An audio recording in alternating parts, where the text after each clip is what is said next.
Bom dia, pessoal! Bom dia com muita alegria nessa quarta-feira. Bom dia, sejam todos bem-vindos. Bom dia, pessoal. Uma alegria estar aqui com vocês. Bom dia, queridos irmãos. Que a paz de Jesus esteja em nossos corações. Sejam bem-vindos. Bom dia, turminha querida. Bom dia, com muita alegria. Bom dia a todos. Que Jesus nos abençoe. Bom dia a todos. Vamos aproveitar, inicialmente, essa imagem que a Alda deixou para nós, das luzes que ficam atrás dos nossos passos. É muito representativo isto, porque atrás de nossos passos, as luzes que ficarem, servirão para iluminar os passos daqueles que vêm atrás de nós, dos nossos filhos, dos nossos netos, dos nossos amigos, dos nossos companheiros de doutrina, enfim, de quem quiser seguir o caminho de Jesus, se nós conseguirmos seguir esse caminho. E também essas luzes irão e poderão servir para iluminar o nosso próprio caminho quando nós retornarmos à Terra. Porque nós estamos seguindo o caminho de Jesus, iluminado por Ele, então cada um de nós deve também marcar o caminho para que venha atrás de nós, em forma de gratidão por tudo que nós recebemos, e no futuro nós mesmos podemos nos beneficiar dessa providência. Na lição de hoje, Emmanuel traz a fala de Pedro, e eu fui buscar o que representa essa fala de Pedro, e lá na carta de Pedro, o título dessa parte, do capítulo 5, é o seguinte: os deveres dos anciãos e dos mancebos. 2 pontos. Humildade e vigilância. Emmanuel traz aqui, então, que nós não podemos achar que o esforço que fizermos para melhorar, para evoluir, nós receberemos retribuições e agradecimentos de Jesus por isso. Porque o nosso próprio esforço já é o nosso prêmio, já é a nossa paga pelo serviço que prestamos. Paga no sentido de que nós descobriremos a sutileza, a beleza, a sensação de estar num nível melhor na companhia do Mestre. Só isso nos basta, da gente querer fazer o bem pelo próprio bem.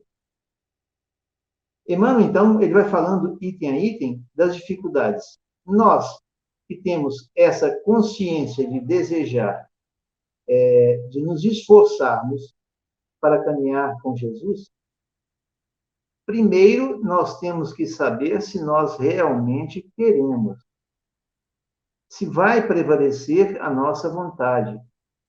Se a nossa vontade é suficientemente forte para a gente abrir mão de muita coisa que construímos no passado para desconstruí-las e construir coisas novas. Se nós temos realmente de fazer isso. Senão, pode cair naquele caminho que o Fausto citou lá, da ociosidade. E aí, demoraremos um pouco mais para sair desse caminho e seguir por esse outro. Ninguém vai ficar para trás. Ninguém. Nesta terra, ninguém ficará para trás. Jesus disse isso. E só que uns podem encurtar esse tempo e outros não. Pessoalmente, eu gostaria de estar bem, andando com pessoas agradáveis, inteligentes, usufruindo de coisas boas em todos os aspectos. Mas para isso eu tenho que construir. E para construir, eu tenho que me esforçar. Eu tenho a vontade firme de querer melhorar? Vontade. Essa é a primeira coisa que temos que ter. Nós vamos passar para a fala de Pedro, de Emmanuel sobre Pedro. Então, deixa eu ver se eu consigo ler. Então, começa o seguinte: não, nem como tendo domínio sobre a herança de Deus, mas servindo de exemplo ao rebanho. De pronto, Pedro nos fala para nós não termos a pretensão de ter o domínio das coisas de Deus. E nem por isso também achar que somos privilegiados por ter esse conhecimento. Ao contrário, de posse desse conhecimento, fica sobre nós uma responsabilidade maior, que é de servir de exemplo ao rebanho. Né? Kardec fala todo o tempo que é preciso, o que ele prega é a fé raciocinada. É preciso raciocinar para compreender. Né? E só se raciocina a partir de um conhecimento adquirido, de uma inteligência desenvolvida. Isso pode acontecer de encarnação após encarnação. Tem pessoas que nessa encarnação, que ombriam conosco, que já estão mais à frente. É porque fizeram um esforço lá atrás e agora compreendem mais. E eles vêm para nos dar o exemplo. Assim como nós também temos o dever de fazer o mesmo e seguir adiante. Então, voltando ao texto, diz o seguinte: aos companheiros do espiritismo cristão, cabem tarefas de enormes proporções junto das almas. Preocupa-nos profundo problema da fé, transcendentes questões da dor, porque dão de graça o que de graça recebem. Contam com a animosidade dos que vendem e os dons divinos, porque procuram a sabedoria espiritual, recebem a gratuita aversão dos que cristalizam na pequena ciência, porque se prepararam em face da vida eterna, desligando-se do egoísmo destruidor, são categorizados como loucos pelos que satisfazem na fantasia transitória. Aqui tem vários pontos que Emmanuel aborda. O Fausto falou lá atrás também. Se nos fixarmos apenas em alguns pontos, e aqui cita, inclusive, textualmente a ciência, se nós ficarmos preocupados apenas nos conhecimentos teóricos, nós não vamos caminhar. Nós temos que pôr isso em prática. Nós já compreendemos aqui, cita Emmanuel, que nós temos que dar de graça. E tem pessoas que acham que a gente tem que cobrar por tudo, né? Mas não é bem assim. E isso tudo é estabelecido pela posição de uma pessoa egoísta.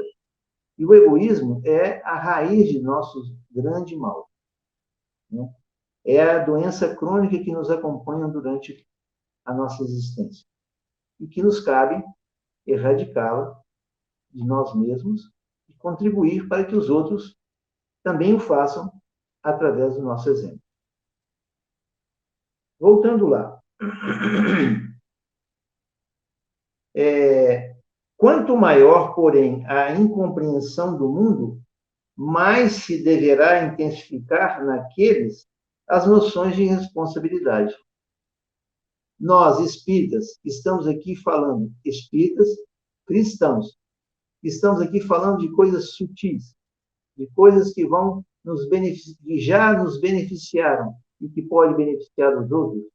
Quanto mais nós falarmos disso, mais não seremos criticados. E a maioria das pessoas que estão em torno de nós, sejam dentro da família, ou das companhias, das amizades, ainda não compreendem isso porque ainda não puderam saborear essa delícia das energias que promanam de Jesus. Quando isso a gente fala dessas coisas, nós somos censurados. Mas não é porque nós estamos com a verdade, é porque eles ainda não compreenderam. Também, por termos tido essa alegria de compreender a palavra e o ensinamento de Jesus, cabe-nos a responsabilidade maior. E cabe-nos ter a tolerância e a paciência para falar disso com os nossos irmãos, para que eles também possam usufruir desse benefício. Quanto mais nós nos desprendermos da matéria no sentido de compreensão, mais nós vamos elevar o nosso pensamento. Isso vai nos trazer saúde mental e saúde física. Todo mundo sabe disso. Porque nós nos desligando de coisas que nos desgastam no dia a dia, nos despreocupando, porque sabemos que tem coisas maiores e para usufruirmos. Então, isso vai nos dar tranquilidade, segurança, esperança e a certeza de que estamos fazendo certo. Seguindo adiante, não falamos aqui dos estudiosos, dos investigadores ou dos observadores simplesmente. Referimos-nos aos que já entenderam a grandeza do auxílio fraternal. E a eles se entregaram de coração voltado para o Cristo. Então, vejam bem, falando os que já entenderam a importância do auxílio fraternal. Não é simplesmente dos que estudam qualquer que seja a matéria. É entender que o auxílio fraternal é a onda que vibra em todo o universo na qual estamos inseridos, e quando nós passamos a trabalhar no auxílio fraterno, que já compreendemos, então entramos nessa onda de pensamento divino. E aí, então, voltando ao texto,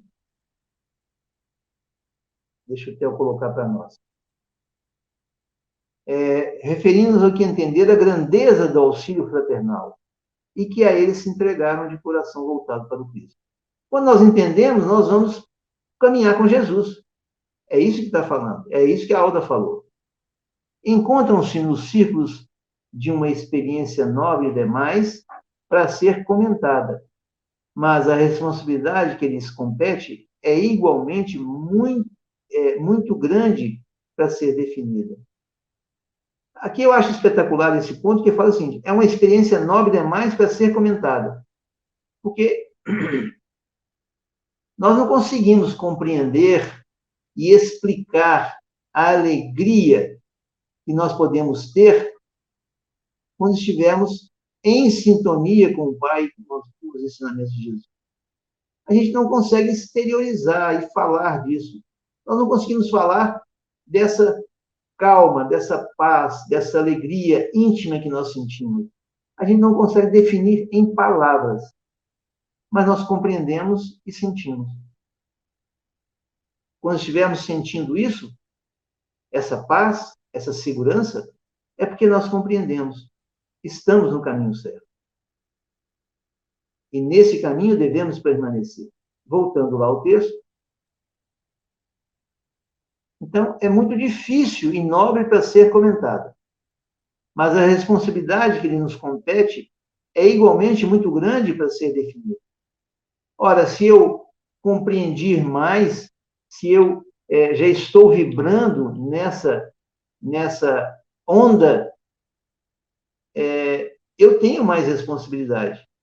Minha vista, minha visão, como eu compreendi, já estou sentindo, a minha visão já se alargou, já é mais profunda. Eu consigo enxergar coisas que são possíveis na minha vida do ponto de vista de benefício imediato e material enquanto encarnado e também em benefício da vida futura, da vida de espírito.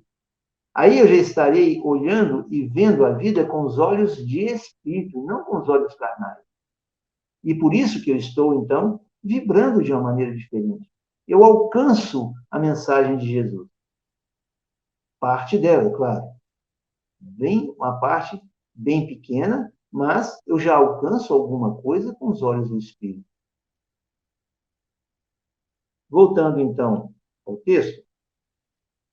Aí Emmanuel nos aconselha o seguinte: a ti, pois, meu irmão, que guardas contigo os interesses de muitas almas.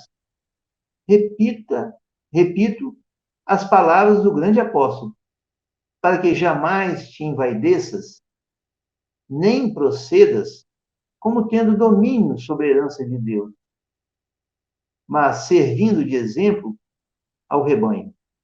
Esse parágrafo é muito importante. A ti que guarda contigo os interesses de muitas almas. O interesse de muitas almas, ele pode ser colocado em várias situações. A situação de um dirigente político de uma nação, a situação de um dirigente político de um governo estadual ou regional, como pode ser colocado no nível de enxergar um professor transferindo conhecimento, como pode enxergar a posição de um lixeiro que recolhe o lixo da sociedade. Todos esses guardam sob a sua tutela a responsabilidade de muitas almas. Envolve os interesses de todas as pessoas. Aquele engenheiro que vai construir uma ponte por onde vão passar milhares de pessoas. Ele tem que se preocupar, então, com a segurança e as técnicas que serão utilizadas e prestar o seu serviço com o maior zelo possível para que nenhum mal aconteça no futuro. Isso é guardar interesse de muitas almas. Também podemos diminuir esse universo e dizer o seguinte, que nós podemos guardar o interesse de muitas almas dentro do nosso lar, dentro da nossa casa. São almas que estão conosco, caminhando conosco. Não podemos deixar para trás nenhum dos nossos familiares. Por pior que eles sejam, por mais chatos que sejam, por mais insensíveis que sejam, por mais críticos que sejam a nossa postura de cristão, nós temos que caminhar com eles, mostrar que estamos seguindo no caminho. Temos o dever de deixar luzes atrás de nós. Não se iludem, não precisam ter nenhuma dúvida de que, se estamos numa família onde somente nós somos espíritas cristãos, e já conhecemos um pouquinho dessa verdade, e se nós falarmos e agirmos e dermos o exemplo dentro da nossa casa, por mais resistente que seja um parente nosso, um vizinho, um parente distante ou um amigo, as nossas palavras não vão cair no vazio. As nossas atitudes não vão cair no vazio. E muito menos o nosso exemplo. Porque o exemplo é a forma mais forte, mais intensa de mostrar realmente aquilo que se deseja.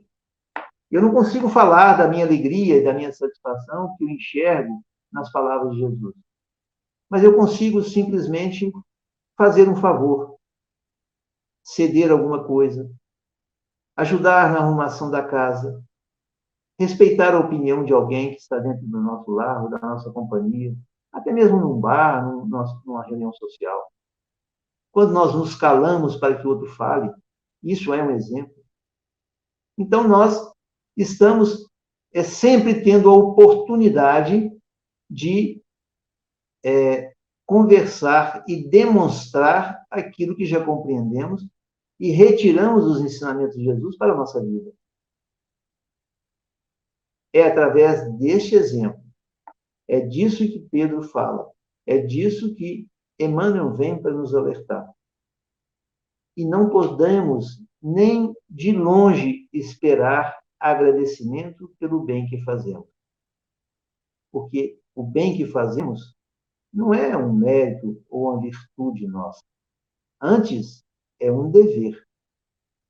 Dever de filhos de Deus. E nós estaremos servindo a Jesus.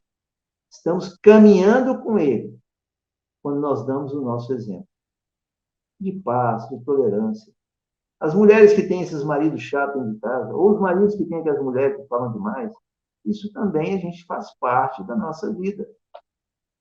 E aí eu pergunto, aquele marido lá, aquele ex-amor que vai e maltrata uma mulher, comete violências,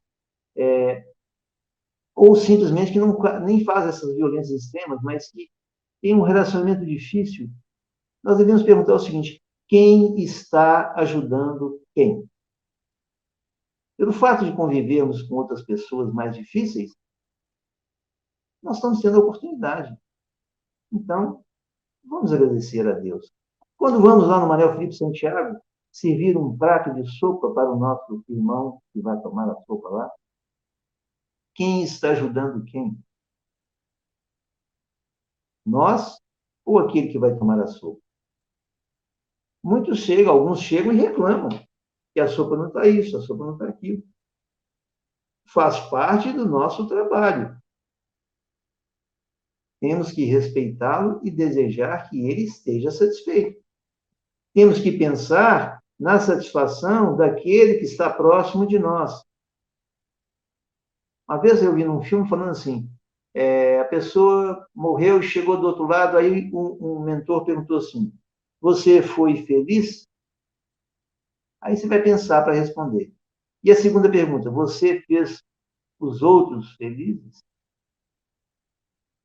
É isso que nós temos que preocupar.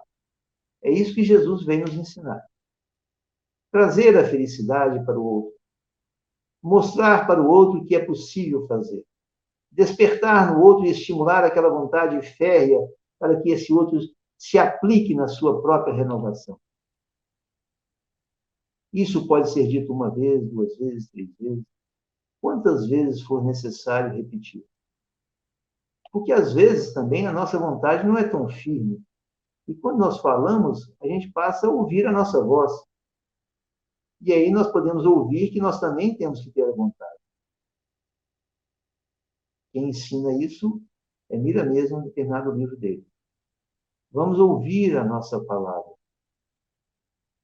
Vamos falar de coisas boas. Vamos falar do amor de Deus por nós. Vamos falar do esforço de Jesus. Vamos falar desse ensinamento de Pedro. E assim agindo, vamos deixar luzes atrás dos nossos passos. Sabe-se lá se teremos que voltar daqui 50, 100, 200 anos, 1000 anos, pelo mesmo caminho? Então, seria bom nós deixarmos esse caminho iluminado. Isso tudo que fala no Espiritismo, isso tudo que se ensina nesses livros, é verdade. Podemos acreditar. A Alda falou que a verdade será revelada e não vai nos libertar. Quando nós enxergamos essa liberdade, nós ficamos mais livres. Subimos um pouquinho o nosso nível mental, passamos a enxergar mais do alto a nossa vida e podemos alcançar horizontes mais distantes, mais velhos. Podemos caminhar para níveis mais para cima da montanha e aspirar um ar mais puro e enxergar campos longínquos com belezas incomensuráveis. Para isso, precisamos desejar, ter vontade. E se assim desejarmos, não nos faltará oportunidade. E também não faremos esse caminho sozinhos, porque a misericórdia de Deus é tão grande que coloca do nosso lado um anjo da guarda para caminhar conosco. Alguém que nos ama, que nos conhece melhor que nós mesmos. Por todos esses benefícios, vamos agradecer ao nosso Pai. Agradecer esses irmãos que estão do nosso lado dia a dia, a todos os momentos. Que riem quando nós estamos felizes e ficam tristes quando nós estamos tristes. Nos aconselham todo o tempo. E que eles cumprem os seus deveres. E eles fazem como Pedro ensina. Estão perto de nós para nos apoiarmos, para nos fortalecermos, para servirmos de exemplo. para outros que ainda não compreenderam essa mensagem. Por tudo isso, querido irmão de todas as horas, Jesus, nós vos agradecemos. Pedimos que nos fortaleça ainda mais para resistirmos às intempéries e para fortalecermos e nos ajudar a caminhar cada vez mais no caminho do bem. Que a sua paz esteja em nossos corações. Que a sua luz continue iluminada. Que assim seja.